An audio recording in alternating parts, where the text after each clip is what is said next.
Greetings, SADC citizens. I've already greeted you. We've been long in the struggle, and many people might have lost hope and the zeal because of fatigue, frustration, and perpetual abuse of human rights by the state. We have thus been ironically condemned to abject poverty and corruption in a continent and countries that have the richest wealth in the world. With regard to the situation in Zimbabwe at present, as SADC citizens, we are relieved to hear that Comrade Geza Bombshell and war vets have acknowledged the past atrocities committed by ED and his cabal. Remember, this is part of ZANU. That is admitting what they've been doing in ZANU. It is important and encouraging that Geza revolution is led by Bombshell and Nyoka Mapuni have also acknowledged that the 2023 August elections in Zimbabwe were rigged by ZANU-PF. In this revolution, we have a common enemy in the form of President Mnangagwa and his looting and corrupt Gananda.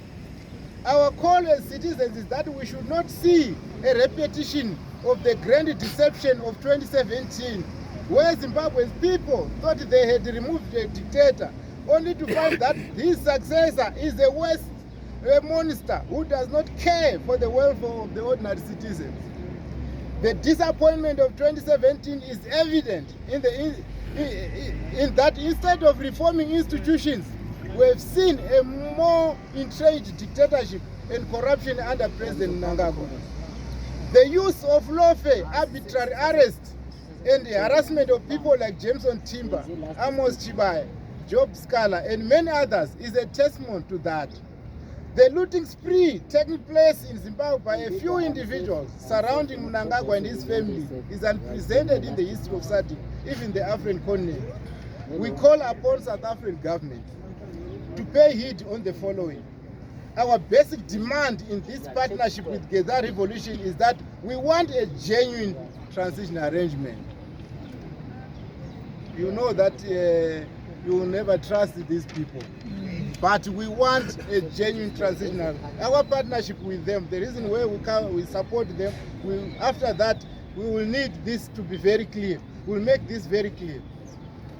The immediate intervention of South African heads of state and other SADC countries to help Zimbabwe resolve its political conflict, in particular to negotiate an exit that does not respect Mnangagwa's attempt to stay beyond 2028. We call upon South African government to facilitate a national dialogue for a transition arrangement and to provide a sustainable solution to the conflict which is a result of dictatorship, corruption, and the suppression of the human rights. The people's president, who had called for a national dialogue, be part of the process. I think you all know who is called the people's president. Failure to expeditiously find a lasting solution will have the negative effect that have seen Afrophobia and many other ills in the neighboring countries. It should be noted that the Zimbabwean crisis have created security threat and instability in the region.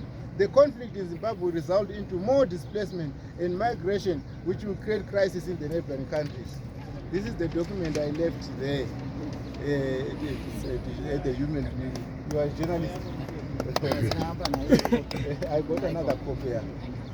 Progressive copy. Okay.